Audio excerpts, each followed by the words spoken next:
Well, folks, welcome to one more edition of Politics and Random. Egberto, Willies, your host. I am so sorry. My biggest apologies for starting 23 minutes late. Let me tell you what happened. Mea culpa.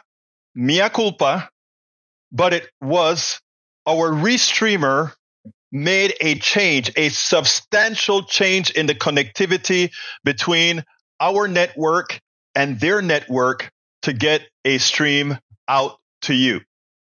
I give you my most sincere apologies, but again, it's something that was done without our notice, without anybody telling us, and they simply went ahead and made a change. Therefore, the main 30-minute video that I was going to show today, I cannot show, but we'll have a show nonetheless. But the good thing is this. I will be going live on air at 6 p.m. Central. I will be continuing that program up until likely we have a result. I think we will have a result tonight, but also at 9 Central, we're going to be breaking into the Pacifica Network, where we will have an actual program that will be on hundreds of stations nationally on the Pacifica Network from the four major stations: WBAI in New York, WPFW in DC, KPFA in LA, and so forth. So we'll see what happens going forward. So let's see. Let me go ahead and get the one video that I kind of wanted to get up here. But again, folks, there are so many things that happened today that really, I try not to get flustered, but there are many things that occurred today that really got us quite flustered. But rest assured, after this show, calm down and we'll open up at 6 o'clock again. But anyhow, let's see what we're doing here. Let me get to my PDR files and get busy to get a few things done. So let's go ahead and do that. Bear with me 1 second. So I bring up the Sherrod Brown video. All right, that's there. Anyway, how are my peeps doing today? I trust everybody is doing fine. I know many of you are concerned about what's occurring in the election. It seems like things are going great. Bridge MCP, Egberto, Willies. When I went to vote today, I was shocked. Not only were there so many people, they were all women, all ages. I'm telling you, when you take a right away from somebody, Bridge MCP, all those women that are voting, they're not telling people how they're voting. They're not. Okay? But when those results come in today, that's why I believe the results are going to be in today. My hunch, if women are voting in their interest, to me, it is almost like saying, I am voting against slavery. That's how I see it. I see it as most women saying, I am voting against slavery. And I think women are going to vote against slavery because right now, the policies of the Republican Party is that of enslaving women.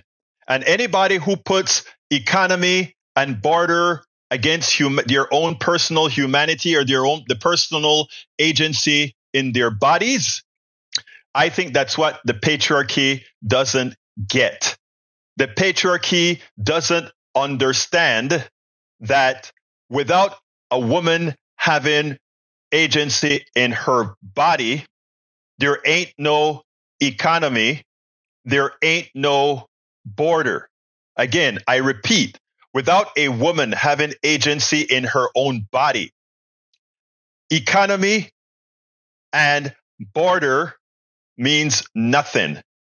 So if, again, and by the way, this reality is up to put it as kindly as I can, but as real as I can, this reality is up to white women. And the truth of the matter is we only need a shift in white women if 3 to 4%, and it's over. So Don't panic. Be ready. And the truth of the matter is, if women decide that they don't need agency, then in effect, that is who we are as a society. Then in effect, if for some reason I am wrong, I doubt it, but if for some reason I am wrong, if I am wrong, our country isn't the country. Forget about MAGA. Forget about all those things. These are people that really don't care about anything but ideology. But most of us care more about ideology than anything else. So we'll see. I still think by the end of the day today, before midnight, we will see the directionality. And I think it starts in Florida, Georgia, North Carolina. We probably won't win Florida, but if we see a woman vote in Florida that is changing the directionality, then it will be okay. Anyhow, folks, come on, let's go ahead and see. By the way, I'm taking calls. I would like to, if anybody wants to call in and start telling me what their thoughts are, I would be more than happy to entertain that. By the way, I'm going to have to rejiggle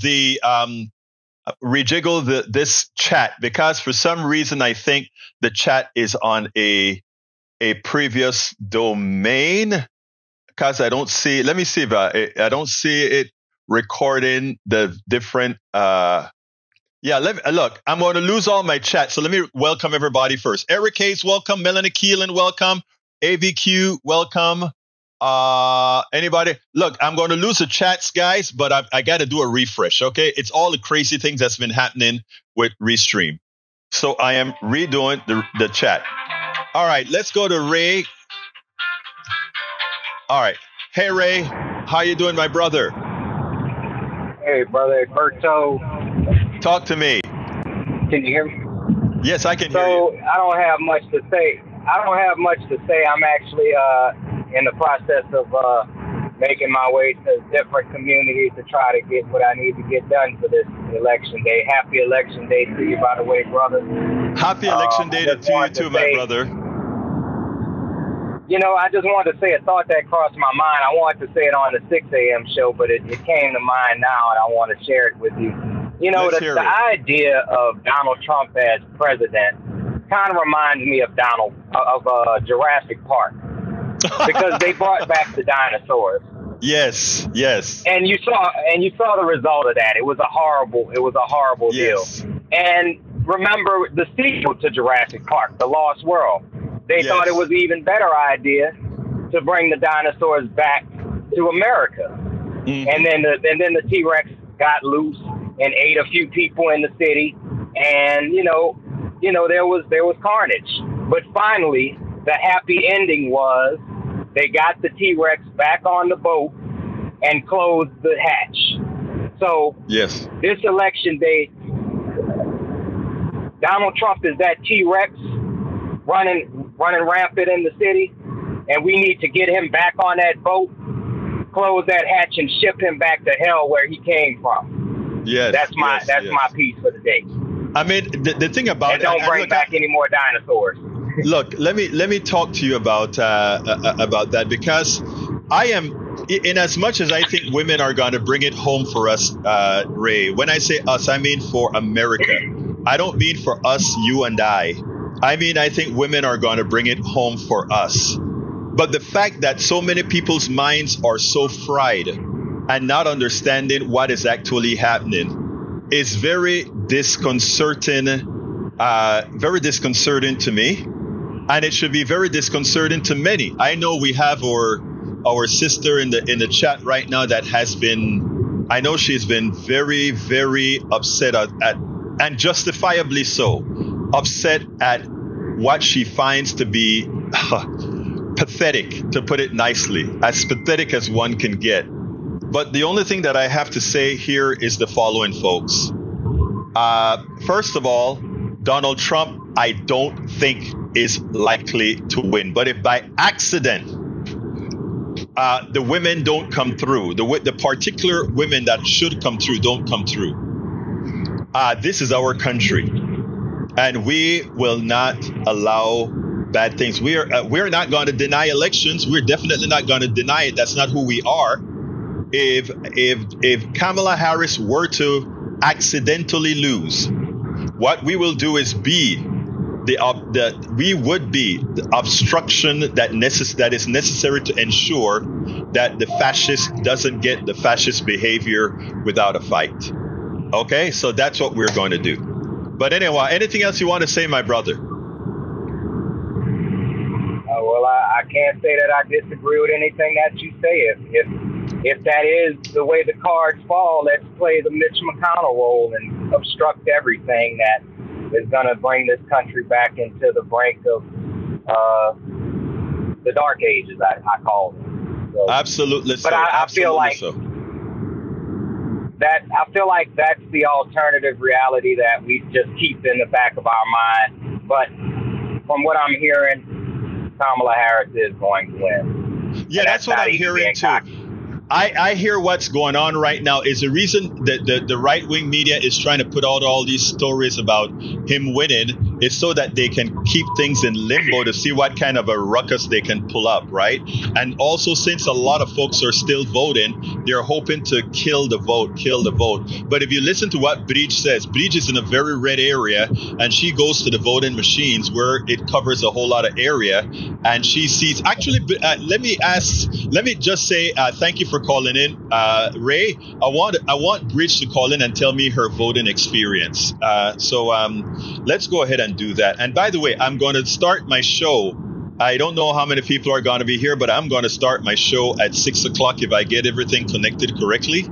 And we will have a show going on for hours. I'll keep it on and be watching. And then we go live 9 o'clock at Pacifica Network. All right? Okay, well, I hope you'll have some of the stats, but if nothing else, I'll love to hear your commentary along the way. But I'll keep listening, brother. Definitely get Miss Breeze on. I always love to hear her. Go ahead, Miss Breeze. I'll be listening. All right, she's here. Thank you, brother. All right, let's go ahead. All right, Breeze, how are you doing, my dear sister? Okay, happy election day. Happy election day to you. Oh yeah, God. And it's the next 3 days I got to get through now. And it's very weird in my town. I know. It's very weird in my town because, it's so little. I think there's 800 in the village, maybe 2,500 in the actual town. Right. But when I go to vote there, the parking lot's pretty much empty. No one's, maybe 3 cars. And that probably includes the election workers, the poll workers. And you go in, you sign your name, whatever. Sometimes my signature doesn't match. I always screw that up. But, then you go over and you vote and you leave. 10 minutes top, including driving. Right. Today I went and the parking lot was packed. Like, holy crap. I was like, oh, wow, this is weird. So as I was getting out of my truck, I looked around and there's just all these women of all ages, old, young, just all walking in. I'm like, where's their husbands? Where's their guys? Like, there was like 3 men there. But the rest was all women. Yeah. And we were all like kind of smiling at each other. Like we kind of knew. It's what like, you were doing to do. That thing. Yeah, we just, when you know that thing, it's like, wow, this is weird. It was so weird.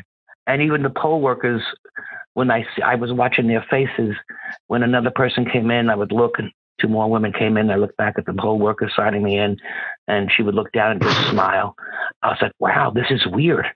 So anyway, that was my experience, really. It was just so weird how many women. And you know what this is good for as well? This is good for Bridge? In a place like New York, where it's a heavily Democratic state, the great thing about it is a lot of those seats that we lost when they didn't do their job to maintain those Democratic seats that allowed the Congress to go right. I think by all of you voting the way you're voting, it's going to bring those seats in. Right now, we have a game being played by Republicans, and that is, by the way, there's 2 undercurrents, right? Wisconsin, one of Trump's operative undercover said, "Oh my God, the early votes are 53-40, 7 point difference between men and women," and he said if that kept up, that there would be a problem if that kept up. So we understand that, and the thing about it is what Wisconsin is doing is mirroring that poll in Iowa, right? So I hope they have a few not fact checkers, what do you call those? The people who take the polls, exit polls. I hope they have exit polls in Iowa just to see what kind of trends we're seeing in Iowa. Because what trends in Iowa tend to trend in both Michigan as well as Wisconsin. So it would be quite interesting to see what's occurring there. You have to remember, Egberto, people say New York is a Democratic state. And New York City, right, and some of the surrounding boroughs are. This is not New York State. That's like I don't even know, maybe Lee could answer it. It's like a tenth of how big this state is. Right. I mean, it's so small, New York City, but there's millions that live there. The rest of it upstate is maybe 30% Democrat and the rest Republican. Rural areas are always Republican. They don't want anybody to tell them anything. I can't burn my garbage, or I can't do this. Screw you. I have to get a dog license? No, I'm not doing that. Right. That's how they are.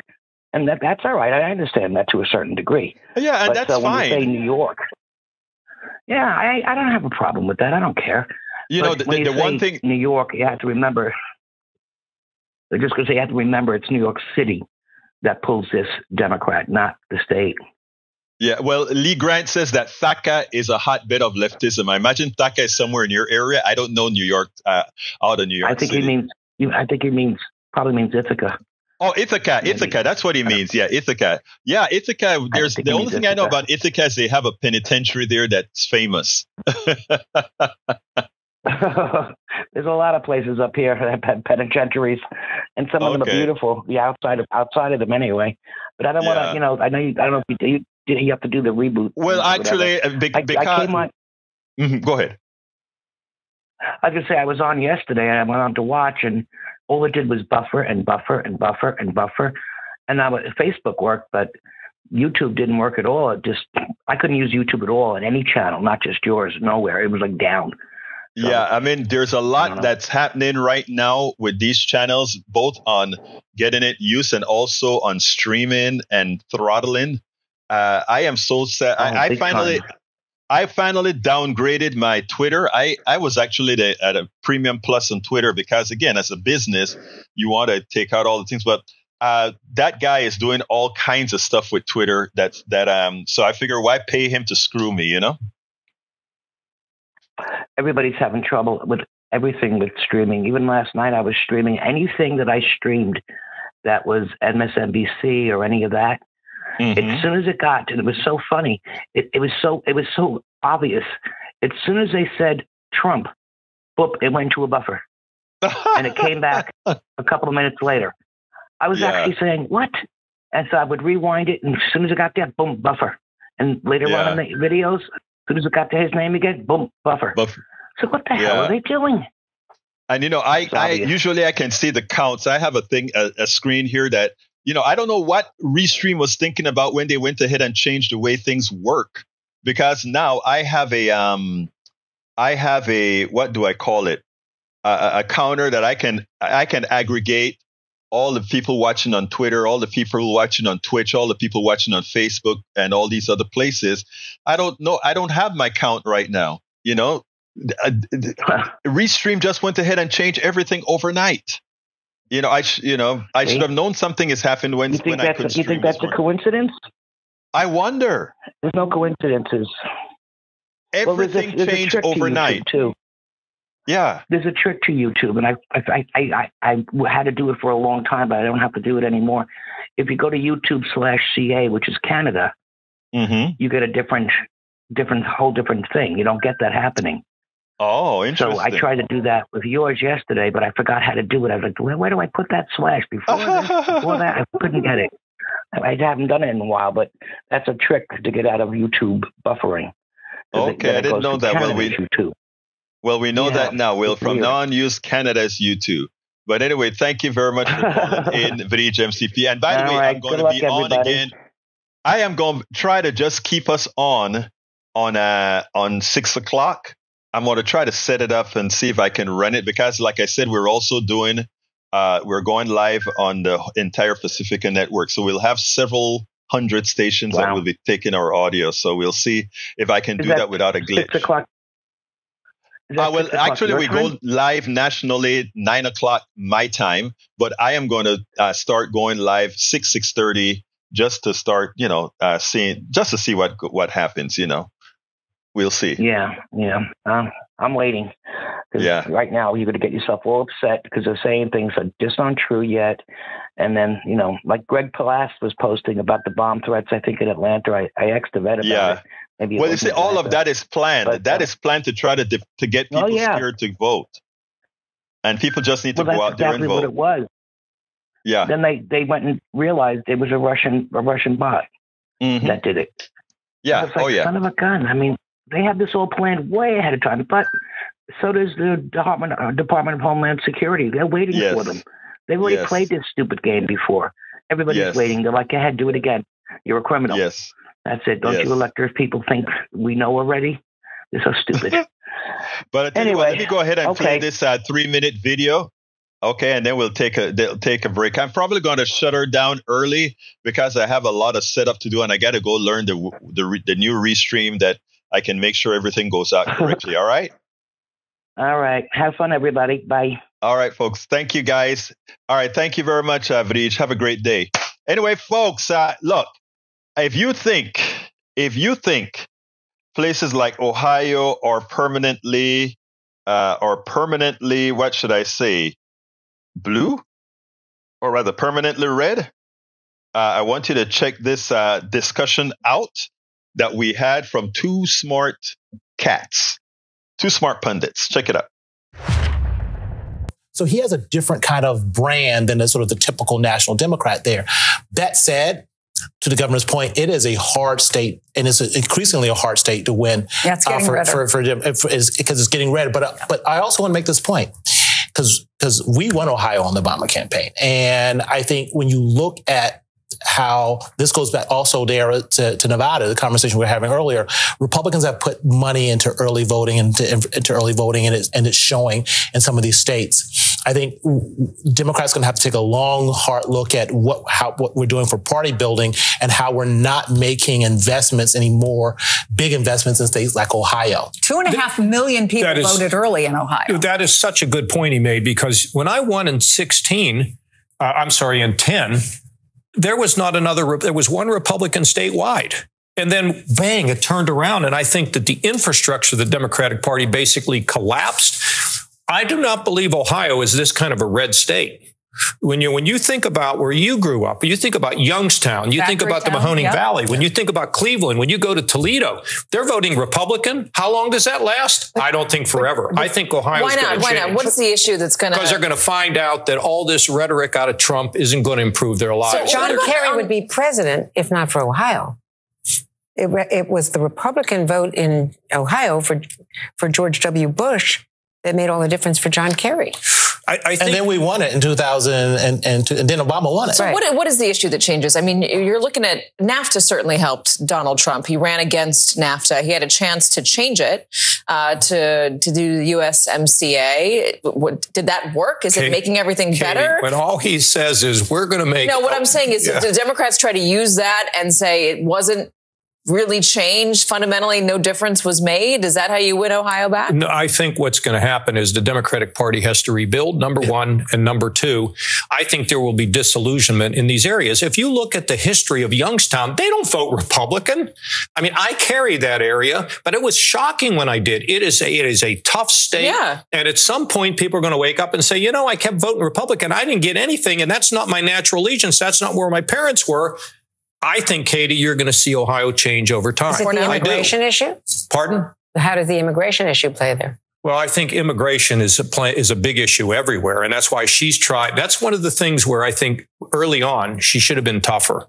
I think that was a weakness by not coming out strong and saying, and then they say, well, it doesn't matter what she says now because she was here for 4 years. You know, I mean, that's word. But the immigration issue, I think we have to tell people, look, with immigration, we have to let people know that when they come, they're helping to build our state, not destroy our state. And by the way, we're going to train you for the jobs that exist tomorrow, not just for the jobs today, but the jobs tomorrow. She got hurt by year one when they assigned her. If we stop immigration in this country, we need it in Ohio. We're losing population. You need more immigrants. So it's just demagoguery on immigration. It's outrageous. But that goes back to my initial point, right? It is this dark, like we got to start painting this dark picture. Yes. Like immigrants, we need immigrants, and those brown people are not your enemy. But it's not one variable though, right? It's not one variable. There's no silver bullet to it. But I think the governor and I, again, in agreement that you got a party bill in Ohio again. And look, I work for this crazy guy named Governor Dean, who's had this crazy idea about a 50-state strategy. It's like Democrats should sort of spend money and party bill all across the country. Somehow I'm gonna get in trouble for saying this, but somehow I think we've lost a little bit of that, and we need to get back to it. So he has a different kind of brand. Yes, and we need to get back to it, folks. Yes, and we need to get back to it. Here's the deal. We always wait until we figure out that we are sort of in trouble before we actually look out and start solving problems. Look, it's 10 minutes before the hour. I will be back on at 7 Central. I repeat, I will be back on at 7 Central. I have a whole lot of debugging to do with Restream, given that they went ahead and changed things up. So I need to make sure we can broadcast appropriately. So I will be back. We're going to shut down early because we need to get things prepared for the rest of the night. So I want to thank all of you for being here. I want to thank all of you for waiting as I got through the troubles. That's why I so love our audience. But we will talk again at 7 p.m. Central. 7 p.m. Central, 8 p.m. Eastern. Of course, that means it will be 5 p.m. Pacific, 6 p.m. Mountain. So thank you so kindly, guys, and we will talk later.